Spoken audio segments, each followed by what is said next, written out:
What's up, guys? So welcome back to another video. K-Panda behind me here. So I'm sure you can see we've gotten quite a bit done. Still got quite a bit more to go.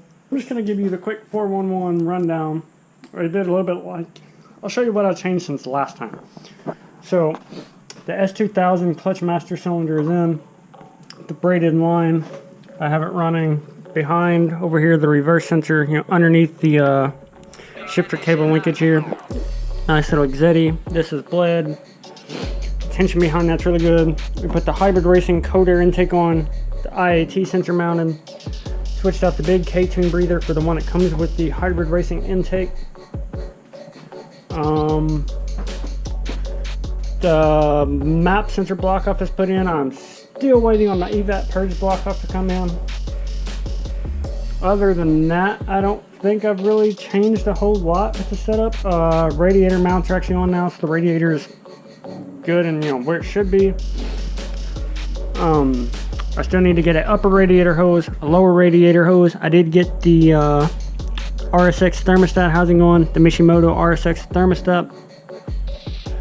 I still need to run a hose into a coolant overflow somewhere. And there's a cat just meowing at the door.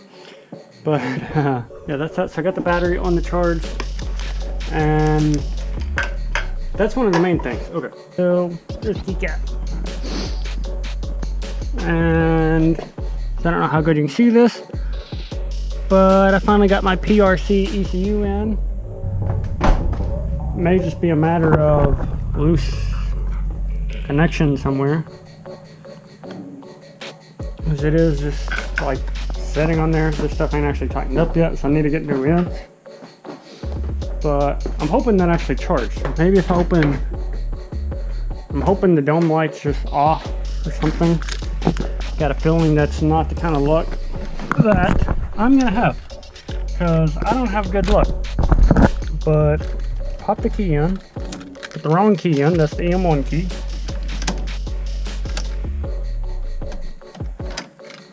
Okay, yeah, I have 0 power. So I'm gonna, this is what happens when you don't have your shifter installed. And yeah, it becomes a cool little place for the cat. But I do gotta figure out my power issue real quick too. This is 5 foot of 8AN line. The 8AN line is for my brake booster, which the brake booster line is bigger than my fuel return. 4AN line is 2 foot, which I'm gonna have quite a bit left over, which is for the return line. And then this is an 8AN hose clamp end, which looks really big. I don't know. Really, so it's about 4 of these. Yeah, 4. And that's so I can put, one on the intake, one on the brake booster, and then one on each side of the check valve. This is I got one of these, which is a 4AN hose clamp AN ending thing. And that is for the actual hard line that comes off the car for the return. I got a 4AN straight to go on the bottom of the regulator. And then this O-ring fitting, because my current one was 6AN just straight, and this one's a 6 to 4. So I can run a 4AN return line off my regulator. So yeah, I'm gonna open all this stuff up and probably start building the return line first. Just separate it real quick, like so. Slide this end over the hose first. I usually just spin it while pushing down, and I mean, I don't know, hopefully you can get some light in there and see. Just do it until it bottoms out to where it touches the threads. And then as this spins in, it'll tighten up, and you'll have to put a wrench on it. If you have a fancy AN wrench, that's better. I don't. I'm not too, you can put taper on it and keep it from getting scratched up. Personally, I'm not super worried about it because the rest of them have already gotten scratched, and just, yeah. Alright, So the end's on there. There's the line. Obviously it's too long. Snake it down through here. I'm just gonna give it a good old snug them up. And yeah, I would like to leave it just a tad long just to keep any kind of bends out of it. It's about right here. That's where I'm going to cut it. I'll take the whole line off, and then I'll cut it with the grindy boy. Yeah.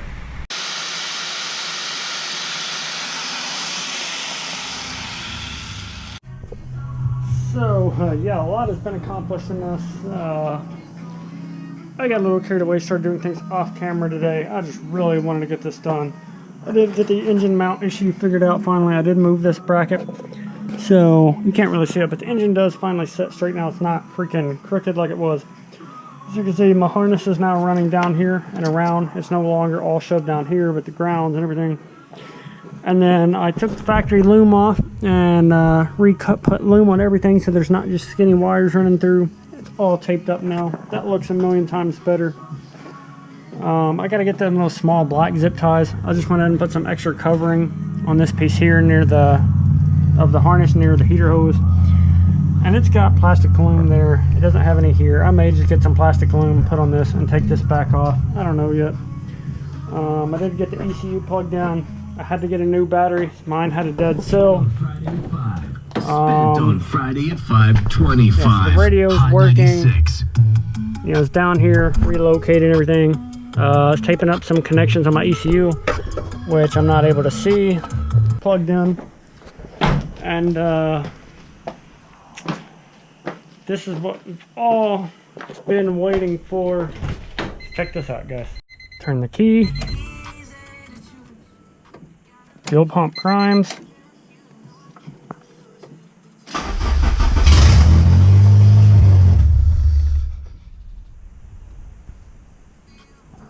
I think I have a vacuum leak somewhere. Well, I know I have a vacuum leak and the throttle cable's disconnected. And yeah, I ain't giving it gas or anything. I still gotta get an O2 sensor and a bunch of crap. But that's, we're getting there.